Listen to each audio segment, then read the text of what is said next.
오늘 여수제라 그래서 여수제에 관한 얘기를 드리겠습니다. 여수제란 이제 우리가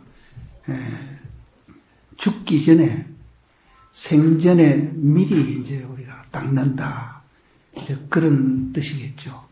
그래서 우리가 죽기 전에 미리 닦는다고 그러는데, 이제 무엇을 어떻게 이제 닦아야 이제 미리 닦는 것인가?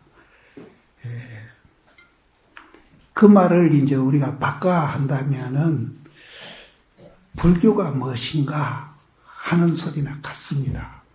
그리고 왜 우리는 이제 여러 종교가 있는데 그 가운데 불교를 이제 믿느냐 하는 소리하고도 같습니다. 그래서 불교의 모든 행사는 뭐 기도를 한다든지 불공을 한다든지 제를 지낸다든지 또 우리가 봉사를 한다든지 참선을 한다든지 연부를 한다든지 하는 이제 행사는 이제 각각이지만은 그 행사하는 목적은 하나입니다. 그래서 실제 이제 우리가 일상생활에 불교를 잘 믿고 계시는 분이라면은 사실은 예수제 따로 할 필요가 없죠. 그 자체가 예수제니까. 그래서 오늘 저도 이제 이 얘기를 드리는데 제 얘기가 이게 예수제에 대한 이 얘기도 되고 또 불교가 뭐냐 하는 얘기도 되고 또 불교가 뭐냐 하는 거는 부처님이 또 무엇을 깨달았느냐, 또 그 깨달은 내용이 우리 생활하고 무슨 관계가 있느냐, 이런 이제 얘기하고 다 맥이 통하고 있습니다. 그래서 뭐 예수제 따로 또 기도 따로 또 우리가 무슨 일상생활 따로 공부 따로 이런 게 아닙니다. 전부 다 하나예요. 그럼 이제 그 하나라는 게 이제 예수제에서 표현하는 거하고 또 다른 이제 행사에서 표현하는 거하고 그 표현 방법만 다르다 뿐이지 실제는 내용은 하나입니다.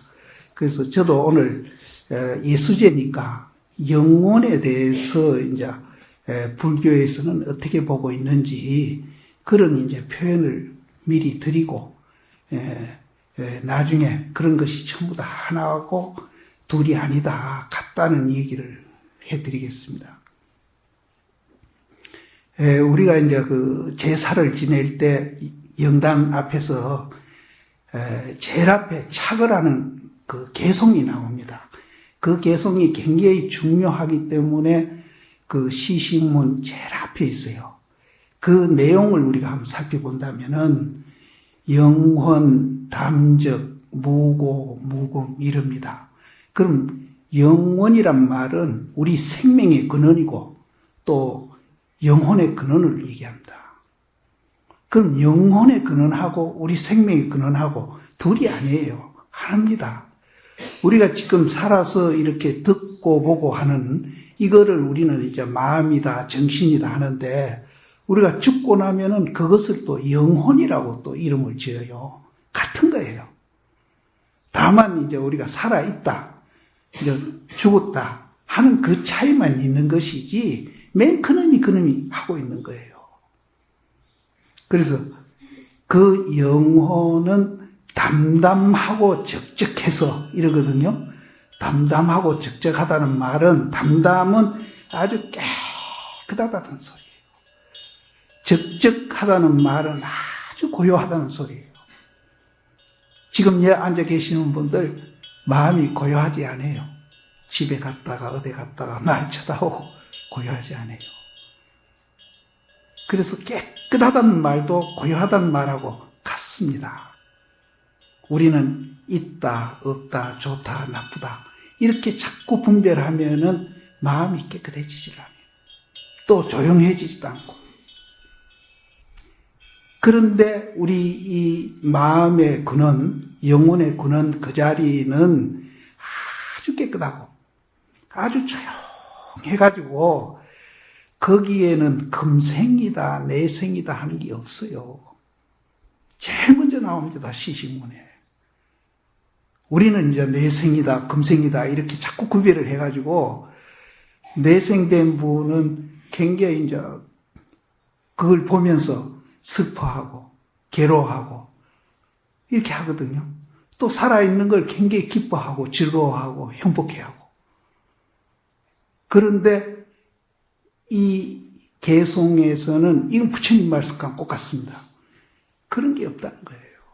금생도 없고 내생도 없고 그 자리는 깨끗하고 조용해가지고 그런 게 없대요. 또 그 뒤에 무슨 말이 나오는가 하면은 그 영혼의 그는 자리는 아주 묘해가지고 이 세상에 두루두루 밝아가지고 거기에는 생도 없고 사도 없다. 묘체 원명 하생하사 그 자리에는 죽음도 없고 삶도 없고 또 금생도 없고 내생도 없다는 거예요. 이제 부처님이 깨달은 세계가 바로 그 자리입니다. 그 자리를 알고 나면은 우리가 그렇게 마음이 편안하고 또 자유해지고 또 굉장히 행복해진다는 거예요. 그럼 우리는 이제 그게 안 되고 있어요. 그럼 이제 부처님하고 우리하고 이 정신세계가 어떻게 다른가 하면은 부처님하고 우리하고 같이 공유하고 있는 그런 이제 면도 있습니다. 그게 뭔고 하면은 방금 제가 말씀드렸듯이 살아있으면은 즐거워하고 행복해하고 또 굉장히 기분 좋게 합니다. 살아있으면. 근데 이제 죽음에 가서는 슬퍼하고 괴로워하고 불행하게 생각합니다. 그거는 그 면을 보는 거는 부처님이 보는 거나 우리가 보는 거나 똑같아요.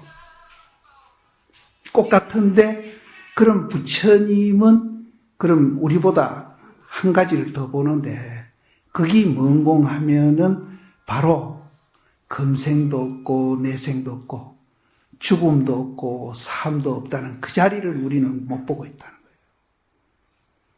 그래서 이거를 이제 우리가 보기 위해서 예수제도 하고 불교도 믿고 기도도 하고 불공도 하고 봉사도 하고 참선도 하고 염불도 하고 그렇게 한다는 거예요. 이 자리를 발견하기 위해서. 근데 이제 형상은 다 봅니다. 지금 신도님들이 저를 보고 있지 않습니까? 이 껍데기 현상은 보시는데 제 모습을 다 본 건 아니에요. 요것 말고 또 한 면이 있어요. 그거까지 마저 보셔야 내 존재 원리도 보지만은 보살님들 존재 원리도 다 본다는 거예요. 이제 그 면도 이제 일반 사람들은 그 면이 있는지 없는지도 모릅니다. 이 세상 사람들은. 모르기 때문에 겉모습만 보고 밖으로 모든 욕망을 이제 밖으로만 자꾸 이제 추구하고 있습니다. 그래서 이제 전쟁도 일어나고 싸움도 일어나고 세상도 시끄럽고 이런 겁니다. 그래서 부처님이 본 그 본질을 우리가 보게 되면은 하루아침에 싸움도 끝쳐지고 세상이 평화로워지고 모든 사람이 행복해진다는 거예요. 그래서 그럼 고인들 얘기를 이제 이해를 돕기 위해서 한 가지 더 드린다면은 옛날에 도스님이라고 그 스님이 아주 절친한 그 스님이 돌아가셨어요. 그래서 점원이라는 상자를 딛고 이제 문상을 갑니다. 갔는데 그 상자가 영전 앞에서 자기 도스님한테 이 거사님이 돌아가셨습니까? 살았습니까? 그거 뚱딴지 같은 질문 아닙니까? 돌아가신 사람 앞에서 살았습니까? 돌아가셨습니까? 그러니까 도스님 하는 얘기가 돌아가셨다고 할 수도 없고 살았다고 할 수도 없다 이랬습니다. 그래서 거기는 이제 사람이 많으니까 그 이상 더 묻지 않고 이제 절로 돌아오는 길에 자기 은사 스님한테 다시 묻습니다. 아까 스님 제가 질문했는 데 대해서 애매모호하게 대답하시고 바로 일러주지 않으시니까 지금 바로 일러주십시오. 죽었으마 죽었다, 살았으마 살았다. 이렇게 안 일러주시면은 내가 스님을 후려치겠습니다. 그러니까 도스님이 때리는 거는 네가 마음대로 하고 나는 죽었다고 할 수도 없고 살았다고 할 수도 없다. 그래서 쉽게 때렸습니다.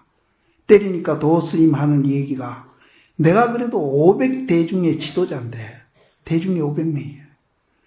대중들이 나를 네가 때렸다고 시자가 나를 때렸다고 한다면은 네가 대중들이 가만히 있겠느냐. 이 길로 도망가거라. 그래서 도망을 보냅니다. 상자가. 그러다가 얼마 안 있다가 도스님이 돌아가십니다. 돌아가셔가지고 도심 맞상자 되는 석상경제라는 스님이 있는데 저는 그 절을 가봤습니다. 그래서 그 석상경제를 찾아가서 내가 이제 이거를 바로 대답 들을 분은 오직 사형님 뿐밖에 없으니까 사형님이 대답해 주십시오. 그러니까 사형이 하는 얘기가 죽었다고 할 수도 없고 살았다고 할 수도 없다. 그래서 그 말에 깨칩니다. 그 점원 스님이 아까 제가 말씀드린 대로 우리는 살아있는 걸 굉장히 좋아해요. 또 기뻐하고 행복해하고 그 죽음에 가서는 슬퍼하고 괴로워하죠. 그거는 점원 스님이나 도 스님이나 부처님이나 다 알고 있어요. 우리도 다 알고 있고. 그런데 방금 이 얘기 드린 죽었다고 할 수도 없고 살았다고 할 수도 없는 그 자리를 우리는 이제 못 보고 있다는 겁니다. 이 자리를 이제 제가 되풀이 드린 겁니다. 이 자리를 우리는 깨치게 되면은 개인은 말할 거 없고 이 사회도 그렇고 국가도 그렇고 세계도 그렇고 모든 갈등과 전쟁이 없어진다는 거예요. 지금 우리나라가 여러 가지 사회에서 갈등도 지금 하고 있고 또 혼란스럽고 또 이제 우리는 남북이 갈려 있고 세계에서 이제 모든 전쟁들이 일어나고 있고 하는 이런 것들이 전부 다 이제 살아있고 죽는 것, 그것만 보고 있기 때문에 그렇다는 거예요. 그래서 부처님이 이거를 발견하시고는 정말로 너무 기쁘셔가지고 왕궁에 돌아가서 다시 임금 노릇하고 정말 편안하게 요즘 우리가 말하는 그런 편리하고 또 이제 풍요하고 이런 거를 누리면서 얼마든지 살 수가 있었는데 그분이 그걸 포기를 하고 스님으로서 일생 남습니다. 왜냐하면은 당신이 임금으로 돌아가시다 하더라도 본인으로서는 조금 더 그걸로 인해 가지고 장애를 받기나 자기 세계에서 이제 괴로움을 당한다기나 그러지는 않겠죠. 그러나 이제 당신이 임금으로 돌아가셔서 만일 살면은 이거를 이제 다른 사람한테 알리는데 스님으로 남는 것보다는 훨씬 덜 효과적이겠다. 이렇게 생각하신 거예요. 만일 그분이 그런 생각을 안 했다면 오늘날 저도 스님이 안 됐고 이런 법당도 없고 이런 절도 없습니다. 또 서가모니 개인으로 보더라도 역사상에 가비라성 조만한 나라에 서가모니라는 임금이 있어가지고 착하게 나라를 다스렸다. 그런 정도 역사 기록은 있을런지는 몰라도 이렇게 세계적으로 부처님이 위대하다는 것을 세상에 그렇게 안 남아있을 겁니다. 그래서 우리가 생각해 볼 때 부처님은 그런 생각을 자신 그 자체가 장사를 잘 했다라고 볼 수 있죠. 장사를 잘했습니다. 근데 그 장사가 우리한테 당신만 이익이 간 게 아니고, 우리는 뭘 장사하면 내한테만 이익되게 하잖아요. 당신의 이익 간 게 아니고 그 장사가 이 온 인류에게 이익이 갔다는 거예요. 이게 굉장히 중요한 겁니다. 우리하고 그분 사고하는 거하고 삶이 이렇게 달라. 우리는 뭘 하더라도 내 개인을 위해서 자꾸 노력하고 개인의 이익만 자꾸 추구를 하는데, 부처님은 개인적인 이익도 받지만은 그 이익이 온 인류에게 이익이 돌아가게 했다는 거예요. 그래서 이제 아까 내가 말씀드린 죽었다고 할 수도 없고 살았다고 할 수 없는 그 자리를 우리가 이해하게 되면은, 나를 위해서 무슨 일을 하더라도 그 일이 결과적으로 남에게 도움되고 있습니다. 또 남을 위해서 뭐를 봉사를 하고 이익을 이제 이익되게 이제 우리가 노력한다 하더라도 그 남을 위해서 노력한 그것이 또 나한테 이익이 되고 있는 거예요.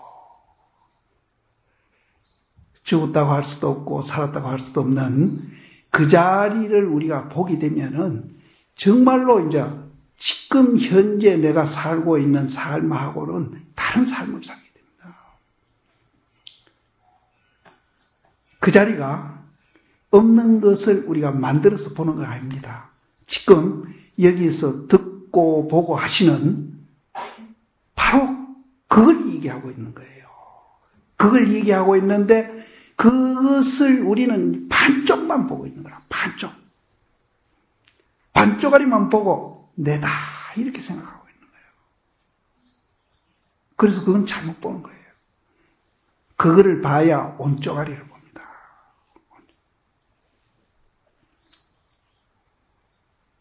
근데 우리는 반쪽짜리 보고 내라는 것을 다 봤다고 생각하고 내라고 생각하고 있는 겁니다.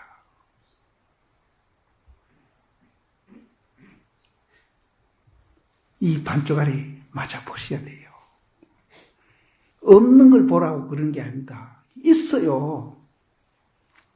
그럼 또 예를 하나 들어서 부처님이 있다는 말씀한 거를 제가 예를 하나 들면은, 여러분들이 지금 여기 계시는 분들은 절에 오래 다니셨기 때문에 이 연불은 노래같이 오늘 이어서 했을 겁니다. 반야신경 이으셨죠. 반야신경 모르는 분이, 노보살님들은 반야신경 절에 다니면서 적어도 한 10,000분은 읽었을 겁니다.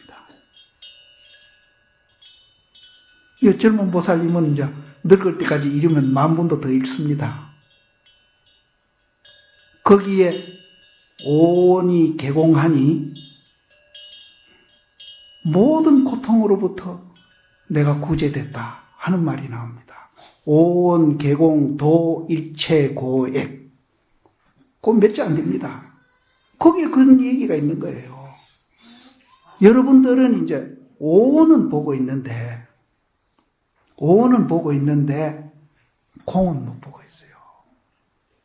그래서 부처님이 절대 이제 안 하신 소리를 제가 여기서 지어내서 하는 소리가 아닙니다. 또 부처님이 자기가 보지도 않는 세계를 우리한테 거짓말로 오온이 개공이라는 소리를 했을 테게 없습니다. 그랬다면은 부처님이 거짓말했다면 불교는 벌써 없어졌죠. 근데 여러분은 오온이 개공이라는 말을 1000번, 10,000번도 하면서 왜 공인지 한번 의심을 해봤기나, 누구한테 물어봤기나, 물어본 분들도 있겠죠. 또 그걸 이제 공부한 분들도 있을 줄 압니다. 그런데 이제 얼마나 그것을 이제 깊이 정확하게 이해를 하고 있었느냐. 그랬다면은, 깊이 정확하게 이해하고 계셨다면은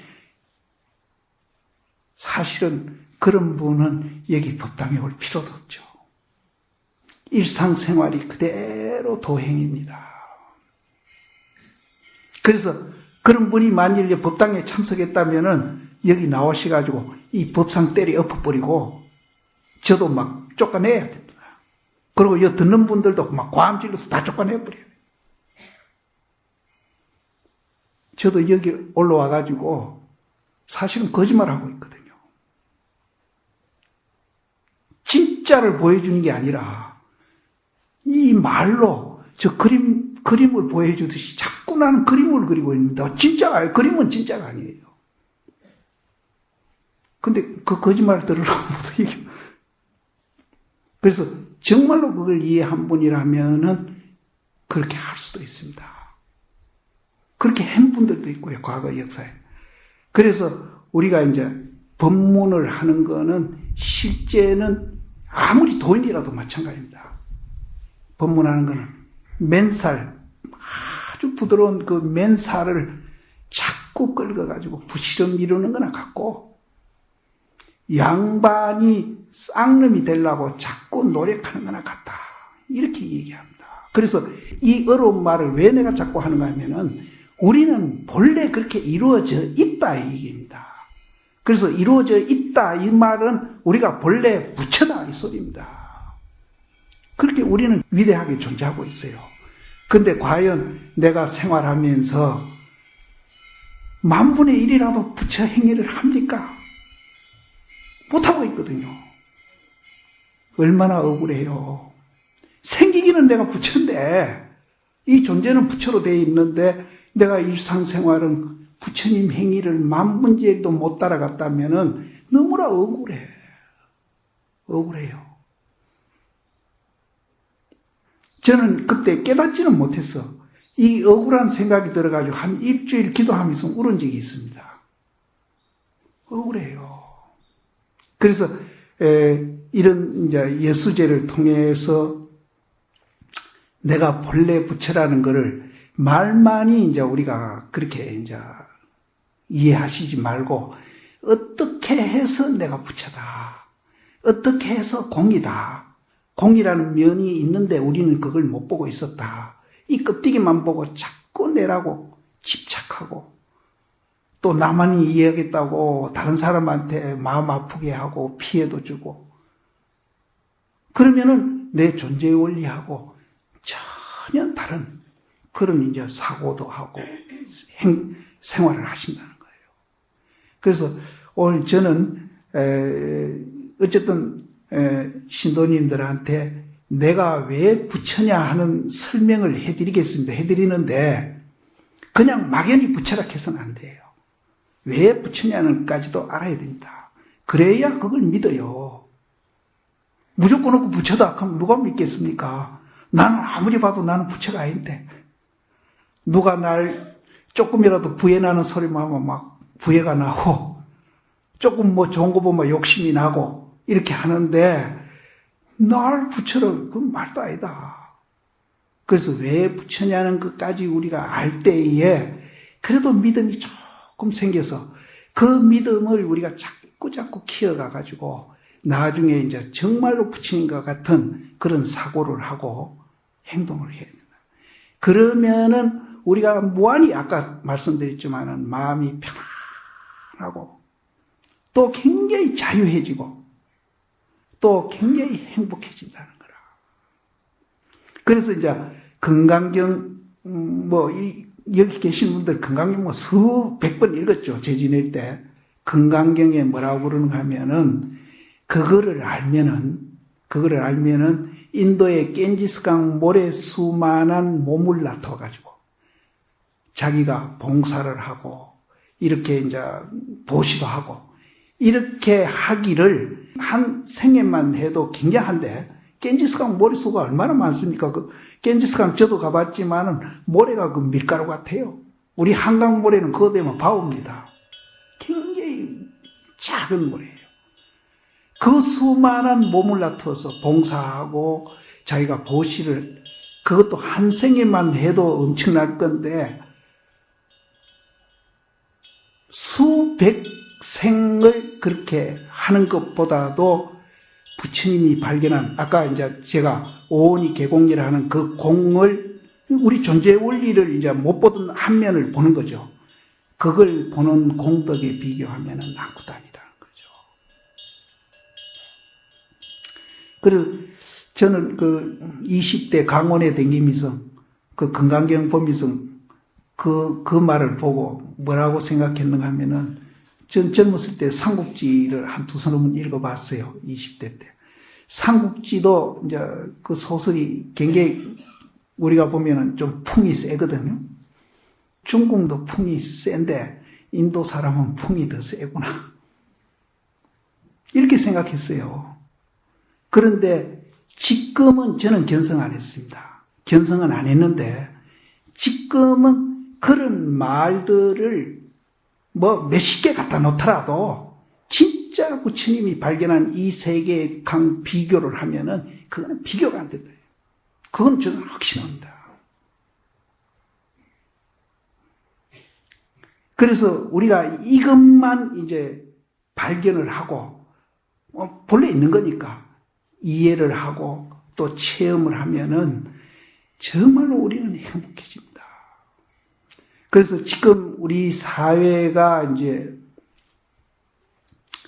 제가 얼마 전에 그 통계를 보니까 결혼 열쌍이 결혼하면은 한 쌍은 이혼한다고 그래요. 그리고 이제 세계에서도 우리가 이혼율이 둘째 가고 있고.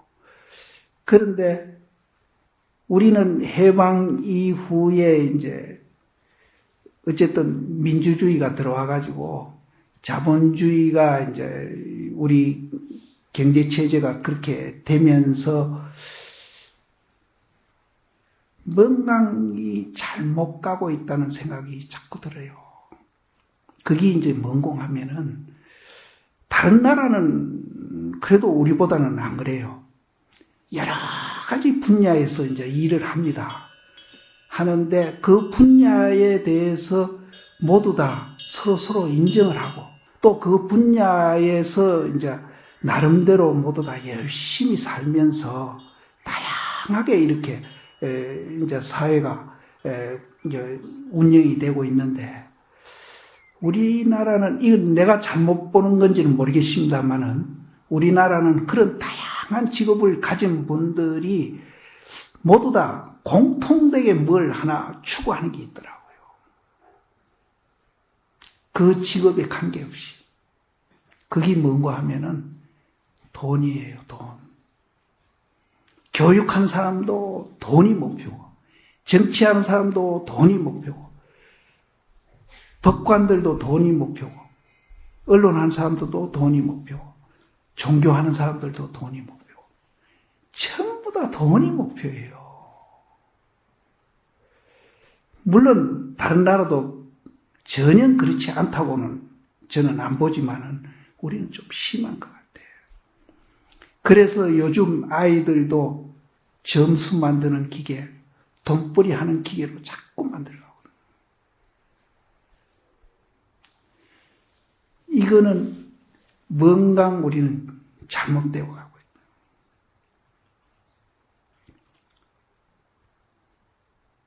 이런 것들이 이제 우리가 계속 지속되다 보면은 우리 사회가 다음 후손들이 살 때 어떤 사회가 될까 정말로 염려스럽습니다.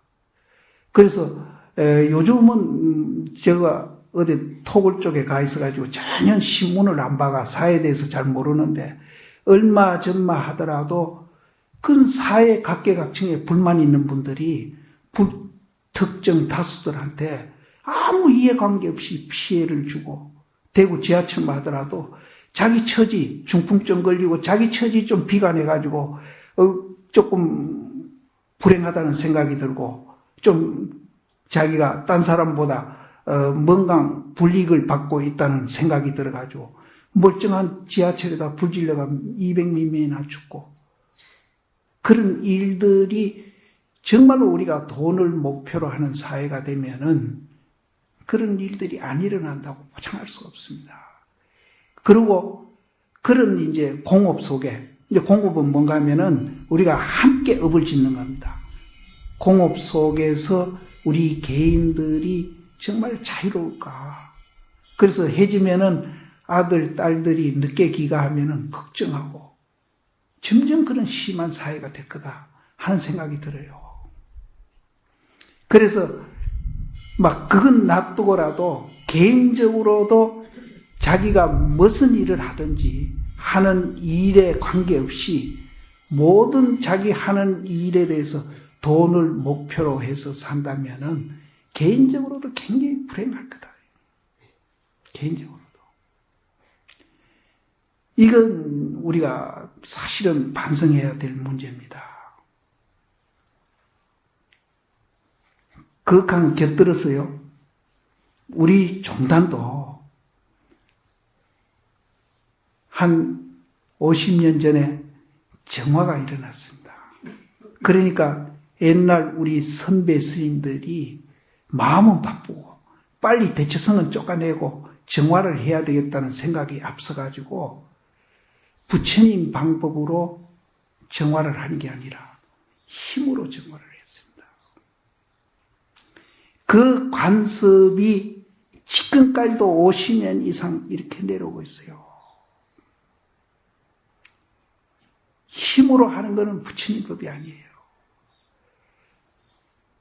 왜 내가 이 말을 이제 드리는가 하면은 지금 온통 아까 내가 말씀드린 오온이 계공이라는 그 자리를 못 보기 때문에 형상만 보고 우리가 착각을 하고 있기 때문에 이 세상이 온통 모든 문제를 힘으로 풀기 시작합니다. 그래서 그거를 이제 대표적으로 잘하는 사람을 저는 이제 어디 신문에 인터뷰하면서 그랬습니다. 미국 대통령 부시다. 그래서 힘으로 푸는 거는 부시입니다. 근데 여러분들도 지금 돈을 추구하고 있기 때문에 가정에서나 또 도반이나 또 주변에서 모든 문제를 힘으로 풀고 있습니다. 이것이 이제 우리가 악순환하면은 절대 우리 개인적으로도 행복해질 수 없어요. 그래서 제가 말씀드린 아까 오온이 계공이라는 그 공한 자리, 살았다고 할 수도 없고 죽었다고 할 수도 없는 그 자리를 우리가 이제 마저 반쪽짜리만 보시지 말고 마저 볼 때에 모든 문제를 힘으로 푸는 게 아니라 평화적으로 풀고 자비로 풉니다. 그래서 부처님 같은 분요, 외도가 와서 부처님한테 욕을 합니다. 욕을 하다가 그것도 부족해가지고 부처님 얼굴에 춤을 뱉습니다. 그래도 부처님 절대 화 안 내세요. 딱딱하네. 그러니까 외도가 질려가지고 갑니다. 가는데 그 옆에 아란이가 앉아 있었거든요. 아란이가 이제 푸념을 합니다. 부처님이 가만히 있었으니까 덤빌 수는 없고, 부처님, 아까 그 외도가 부처님 얼굴에 춤 뱉었을 때에 저는 겨우 참았다는 거예요. 그럴 수가 있느냐고. 아란이가 팔팔 뛰는 거예요. 그 외도가 가는 거예요. 그러니까 부처님이 하시는 얘기가 아까는 그 사람을 내가 연민을 했는데 지금은 너를 더 연민하노라 그럽니다. 여기서 중요한 얘기가 있습니다. 만일 이제 힘으로 풀면은 아란이 같이 이제 힘으로 풉니다. 푸는 식으로 이 얘기를 합니다. 그러면 여러분들한테 제일 가까운 사람이 됐든 좀 먼 사람이 됐든 나한테 불이익을 주고 나를 해친다고 생각하면은 힘으로 푸는 그 마음 상태에서는 화가 납니다. 증오심이 일어납니다. 그러면은 그 화하고 증오심이 상대편한테 가기 전에 자기가 자기를 학대하고 있는 거 아닙니까? 이해되시죠? 이 얘기하려고 내가 하는 겁니다. 그러면은 자기가 본래 부처인데 자기 스스로 자기를 학대하면은 그건 잘하는 짓입니까? 못하는 짓입니까? 그러면은 그 자기가 자기를 학대하는 그것이 또 이제 상대편한테 갑니다. 그래서 그거를 또 굉장히 즐기는 분도 있어요. 이 사회에서는. 즐기는 분이 있습니다. 여기는 그런 분이 없겠죠. 그래서 본래 우리가 오온이 계공이라는 그 자리를 알게 되면은 불교는 흔히들 남을 위해서 희생하는 종교다. 이렇게 이제 얘기하는 분들이 있거든요. 그건 천만입니다. 만일 오온이 계공한 그 자리를 보게 되면은 누구보다도 자기를 사랑하게 됩니다. 자기를 학대 안 해요. 아란이는 부처님 얼굴에 외도가 춤 뱉었는데 부처님은 당신은 자기도 학대 안 하고 남도 학대 안 하는데 아란이 옆에 있는 아란이는 지가 스스로 그 구경만 지가 학대하는 겁니다. 내가 그 전에 이 얘기를 어디서 제 톡을에서 그렇게 했더니 그 서울에서 오는 젊은 보살이 자꾸 가슴을 치더라고요. 그 보살 왜 가슴 치요? 여럿이 왔는데 치요 그러니까 스님 말 듣고 하니까 여태 살아온 게 너무 억울해서 가슴 칩니다. 우리는 그걸 모르고 있을 수 있습니다. 그래서 우리가 오온이 계공이라는 걸 알면은 누구보다도 자기를 사랑하게 됩니다. 그리고 자기를 보호해요. 그래서 오온이 계공 중에 이제 수상행식도 들어가거든요. 정신인데 만일 화가 올라온다고 합시다. 올라오면은 그 다음에 행위로 나가죠. 입으로 나가든지 손으로 나가든지 뭐 행위가 이제 나가는데 화가 올라오면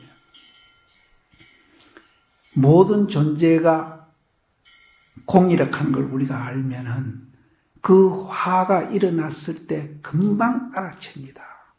알아채면은 최소한 화나는 정도를 자기는 학대했지만은 입으로나 손으로까지는 행위는 안 나가니까 한 반은 자기 학대에 반은 줍니다. 그거를 여러 번 반복하면은 반이 아니라 온 거 다 줄을 수 있어요. 그렇게 되면은 상대편도 저는 지금도 강아지 한 마리 키우고 있는데 어릴 때 개를 좋아해가 집에서 개를 키우는데 아버지가 그러십니다. 내가 개를 때렸던 것 같아요. 지금 생각하면. 개를 집에서 때리면은 동네 나가면 동네 사람도 때린다 그러더래요. 우리가 개를 사랑해야 동네 사람도 귀여워해 준다는 거예요. 근데 내가 나를 학대하면 다른 사람도 나 존경 안 해요. 나를 아끼고 사랑하고 보호하고 이렇게 해야 다른 사람도 나를 사랑해 주는 거예요.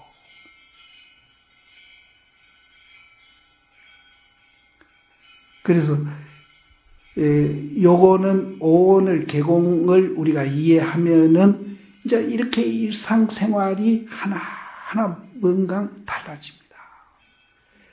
그러면 이제 시간이 없으니까 왜 그럼 오온이 계공이냐 하는 이 얘기를 이제 하고 끝내겠습니다. 아까 내가 그랬거든요. 우리가 부처다.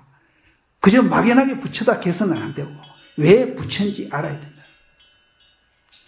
그러면은 이제 왜 그럼 우리는 부처고 반쪽아리만 보고 반쪽아리를 왜 못 보느냐 얘기죠. 그게 그럼 어떻게 해서 그러냐. 우리는 자꾸 나를 있다고 생각해요. 그러잖아요. 내가 있다고 생각해요. 근데 우리는 그거를 진리인 양 믿고 있는데 그게 잘못된 생각이라는 거예요. 내가 없대요. 근데 지금 듣고 보고 앉아 있는데 왜 없다 하느냐? 이게 말이 안 되는 거예요. 근데 여러분들이 없다고 이해하는 거는 뭔고 하면은 이것이 이제 늙어서 병들어 죽어서 이제 뭐 화장터를 가든지 없어지야 없다. 이렇게 이 얘기를 하니까 지금 부처님이 말하는 없다 하는 걸 이해를 못 하시는 거라. 부처님이 없다 하는 거는 컵이 여기 깨져가지고 바싹 깨져가지고 문지가 돼가 날아가가 없다 이 소리가 아니고 요대로 없다는 거예요. 요대로 컵 요대로 없다.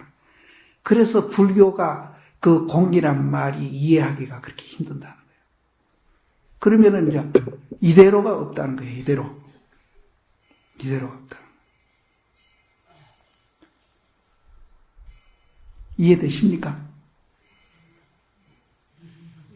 이대로가 없다는 거예요. 이게 이제 어렵습니다. 그러면은 이제 어렵더라도 내가 이 짧은 시간에 이제 한 10분 남았는데 짧은 시간에 이 얘기를 다 못 드리고 소개하는 정도로 제가 이 얘기를 드릴 테니까 요 공부를 조금 집중적으로 하셔가지고 정말로 내가 없다는 것을 아시면은 지금보다도 신심이 10배, 100배가 우러납니다. 정말 부처님이 굉장히 고마워요. 부처님이 그렇게 고마울 수가 없어. 그럼 왜 없다 하느냐. 이제 이건 전문 용어인데 우리가 영기로서 존재하고 있기 때문에 없다 합니다. 그래서 원시불교에는 형상이 있든 형상이 없든 모든 존재는 영기로서 존재하고 있다. 부처님이 그렇게 말씀한 거예요. 그럼 영기를 보는 사람은 법을 보고 법을 보는 사람은 열애를 본다. 그러면 존재 이꼬르 영기 이꼬르 법 이꼬르 열애입니다. 그래서 우리는 이해는 못하고 있지만 이 존재 이꼬르 영기 이꼬르 이 법, 이게 법입니다. 법, 그 다음에 법 이꼬르 열애입니다. 그러니까 내가 부처라요. 그럼 영기가 뭐냐? 이제 영기를 알기 전에 한 가지 우리가 이제 짚고 넘어가야 될 게 있는데 그게 뭔가 하면은 여기서부터 좀 어렵습니다. 그래도 들으세요. 이 세상에 있는 모든 물건은 단일로 독립된 물체는 없다는 거예요. 한 개 이렇게 독립된 물체는 전부 다 이렇게 서로 엉켜서 되어 있다는 거예요. 그래서 미국의 파이만이라는 물리학자는요, 그 사람들은 이제 불교를 모릅니다. 모르는 사람인데 이런 물체를 연구하다 보니까 그런 결론이 도달한 거예요. 뭐라 그러는가 하면 자기를 원자덩거리라고 그래요. 원자덩거리라고 그래요. 자기를. 수천 수만 개 원자덩거리 요것이 여러분들 앞에서 이 얘기하고 웃고 칠판에 글 쓰고 강의한다면은 여러분들이 믿겠느냐? 이런 소리를 합니다. 근데 옛날 사람들은 우리 이 몸띠 정신을 지수화풍이 4가지가 모아가지고 됐다 이러거든요. 그때는 이제 그렇게 얘기했지만 지금은 아니에요. 수천 수만 개의 원자 덩거리가 이 몸띠라는 거예요. 그러면 그 여러 개 원자 중에 그럼 어느 걸 갖고 내락하는 말이에요. 그럼 현대 이야기에서는요, 이 몸띠를 60조나 되는 세포 덩거리다 이러거든요. 그럼 60조 되는 세포 덩거리 상상도 할 수 없는 그런 그 세포 덩거리 중에 어느 세포를 자기라 할 거냐 이 말이에요. 이 법당 보세요. 여러 가지 재료가 모여서 법당이 되어 있잖아요. 이 못도 들어갔고 나무도 들어가고 뭐 수백 가지 수천 가지 재료가 들어가 있죠. 이거 해체해버리면 법당 없어요. 법당이 단일로 독립된 물체가 아니라니까. 모두 다 복합된 물체예요. 그럼 그 중에 못을 갖고 법당이라 할 거냐 나무를 갖고 법당이라 할 거냐. 제가 손가락 얘기를 많이 하는데 손가락이 단일로 독립된 물체가 없으니까 이렇게 서로 의지를 합니다. 의지를 하거든요. 그럼 삼각형이 되어 있죠. 그럼 이거를 A라고 하고 이건 B라고 하고 삼각형 된 거를 C라고 한다면은 C는 본래 없어. 이름이라. AB라. AB가 서로 만드는 것 뿐이에요. 그럼 이 AB는 그러면 단일로 독립된 물체냐? AB도 그렇게 해서 만들어진 거라는 거라. 그래서 지금요, 현대 물리학에서도 부처님 말씀과 똑같은 얘기를 합니다. 똑같은 얘기를 하는데 그분들은 물체를 분석해서 부처님과 똑같은 얘기를 하는데 아직 정신까지는 연구를 안 하고 있어요. 정신까지도 우리가 이제 그것이 연기현상이라는 것을 알게 되면은 그 사람들은 굉장할 겁니다. 그래서 파이만이라는 사람은 요 정도 이해하고도 굉장히 파격적인 삶을 살았답니다. 내가 있다고 집착해가지고 하던 그런 삶을 안 살았대요. 그래서 지금 이 과학이 말이죠. 이제 원자에서 세분에 들어가서 케크라는 것까지 이제 마지막 그 물질까지 발견을 했는데 그 케크도 몇 년 전에 그 태풍을 케크라는 이름을 지었습니다. 그 케크도 분석해 보면은 케크가 단일로 독립된 게 아니라 2개, 3개의 캐크가 같이 복합되어 있다는 거예요. 그것이 최고로 지금 이제 작은 물체로 지금 연구되고 있는데 지금 그보다도 더 적은 것을 지금 연구하고 있습니다.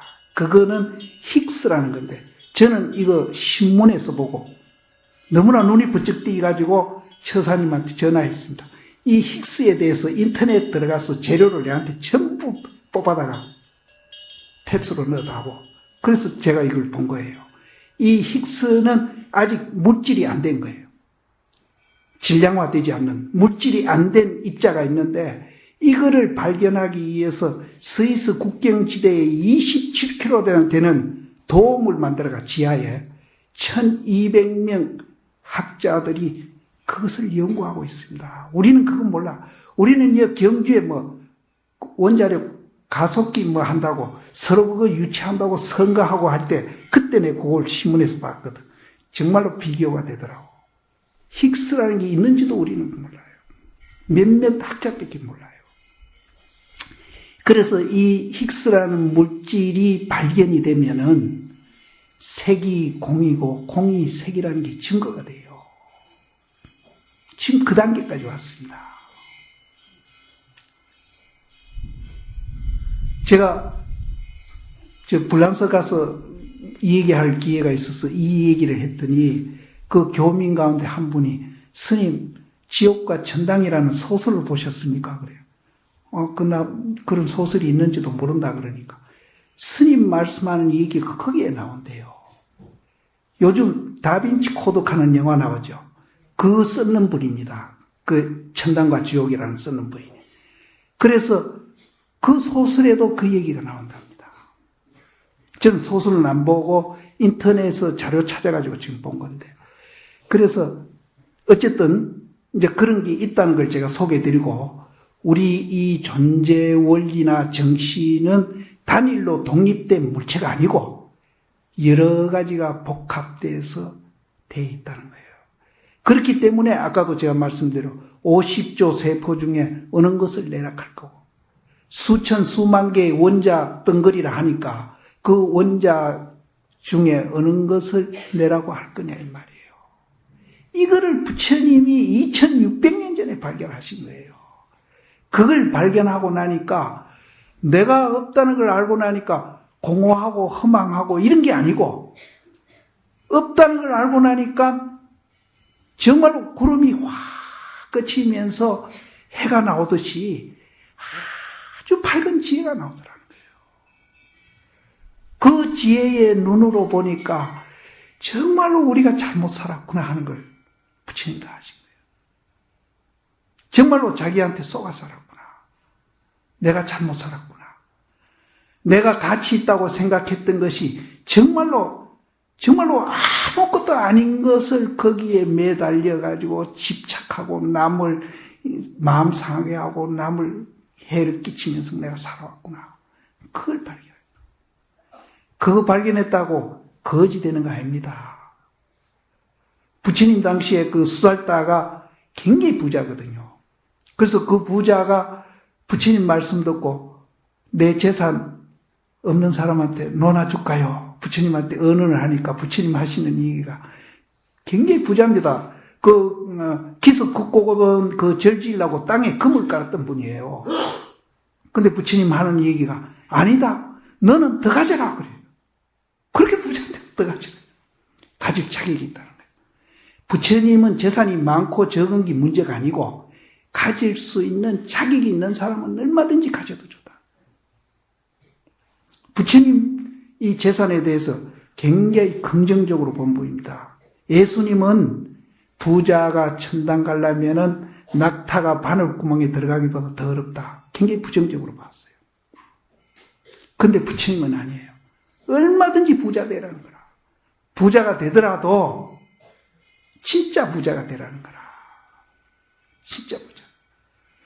나를 해치지 않고 남도 해치지 않고 그 부가 나를 도움을 주고 남에게도 도움을 주는 그런 진짜 부자가 되라는 거예요.